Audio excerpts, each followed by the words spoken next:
So you always hear that the IB is going to kill you, and that it's the toughest program in the world, and that every single student that goes through it is screwed basically.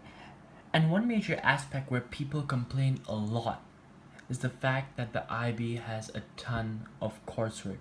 And many of us have heard about this coursework being a killer. And I wanted to show you a more realistic view of coursework and why many people find it extremely tough and how you can, in a way, circumvent that. So let's talk a bit about coursework for the IB. So in the IB program, you have to do a 4,000 word research paper called an extended essay, which is, we call it an EE, a 1,600 word TOK essay, which is something like a philosophical essay, but not really quite like that. And each individual subject that you pick has its own IA or internal assessment that is essentially another type of major report or essay within that subject. So essentially, each subject has its own coursework load. You have presentations and you have language oral commentaries. Like basically, right, it's a ton of coursework. And IB coursework is different because of two major things: the quality and the quantity. So many of us has probably done huge tasks one night before, right? And a lot of us have probably done, have probably gotten decent results. Like you've done a ton of work in just one night, you didn't sleep. And, like for me personally, I did a really important 800 word essay in one night.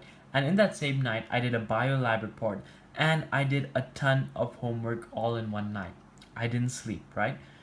You see, I didn't really care what grade I got as long as it was decent. Because honestly, think about it, it wasn't the most important thing for me. This was during my IGCSE program. The coursework was more like a nuisance, just something I had to do to make my teacher happy and not hear her tell my mom how behind on my studies I was at parent-teacher meetings. Because really, my assignments and homework in general, it didn't affect my final grade. And I knew that as long as, if I messed up the whole year, but in my final exam, I did really well, that was success for me. I didn't need to do everything in between, right? And I made sure that during my final exams, I would try my best to learn everything at that time. Otherwise, I was just an average student. So all of us are really like that in a way. Granted, some people really care about their coursework because they want to keep up their reputation, or they just don't want to do a bad report. But if you turn in a bad report, right, realistically, it isn't the end of the world. Here's the thing, the IB is not like that. Your coursework matters, okay? It matters a lot. In fact, the quality of your coursework directly affects your final grade. 20% of your subject grade, like supposing 20% of your physics grade, 20% of your math grade, comes from your internal assessment. 3 points out of 45 points come from your EE and TOK. And in the end, trust me, when you're competing for universities, these points make all the difference. And when you realize that, you kind of understand that, hold on, this actually matters. I can't just BS my way through this like I did in 9 and 10 when all I cared was for my final exam. And also, when you realize that you don't want to BS through this, because if you do, your final IB points directly suffer. Here's the thing, your IAs, EEs, presentations, commentaries, everything, they're not really that hard. Granted, they are harder than what you did before, right, in 9 and 10 and the grades before that, but it's not as hard as people make it out to be. Now, that statement, again, largely depends on your subjects, but I found that the coursework that I was prescribed to wasn't as hard as I expected it to be. But there is something you really need to invest in to make sure that your coursework, you get really, really good grades for it. And that is time. Okay, so you need time. Why time? Why am I emphasizing that? Well, think about it. For almost all your IAs for each subject, you're allowed to take the help of your teacher officially at least once. So you give your final IA, or you give your first draft. She looks at it, gives you suggestions, gives it back. You make all the improvements, right? Your teacher is allowed to help you and give feedback on your report once officially. But in addition to that, you can keep on asking your teacher informally suggestions. Teacher, what do I think about this? What do you think about this? And improvements. And over time, you can keep on implementing these improvements and making your report better. Furthermore, if you look online, if you really try hard, there are a lot of successful samples online of whatever coursework you're trying to attempt, right? And if, like, think about it, if you go through all of them, like if you went through 50 good TOK essays, you're gonna find patterns of what really makes a TOK essay stand out, and when you find them, you can implement them in your essay as well. You can find what examiners are trying to look for.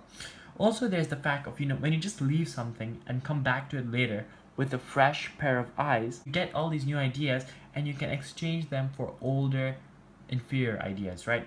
So you can only do this with time. You can't write a successful EE in one day or even 1 week.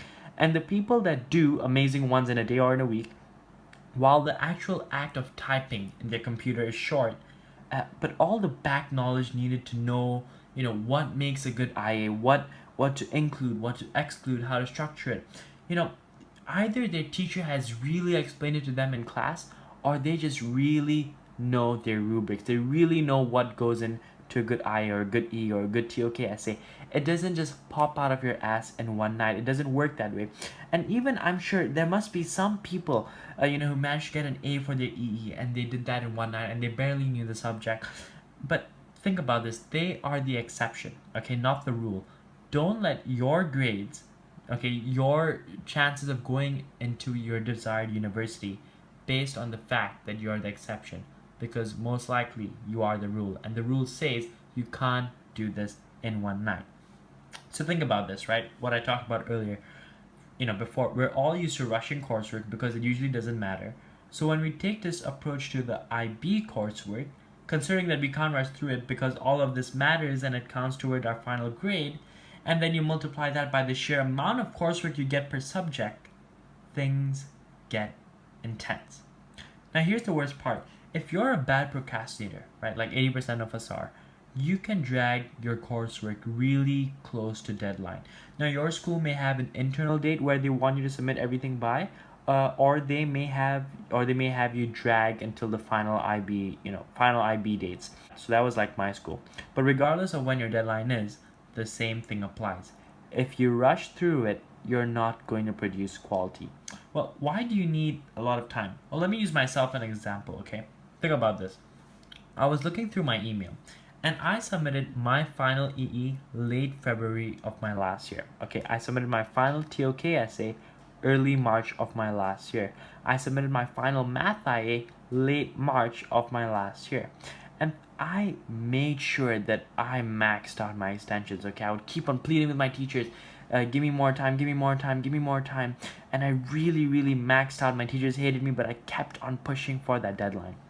Now that may seem bad, but I did the bulk of my coursework in the December holidays, right? And although I didn't, I did a first basic draft.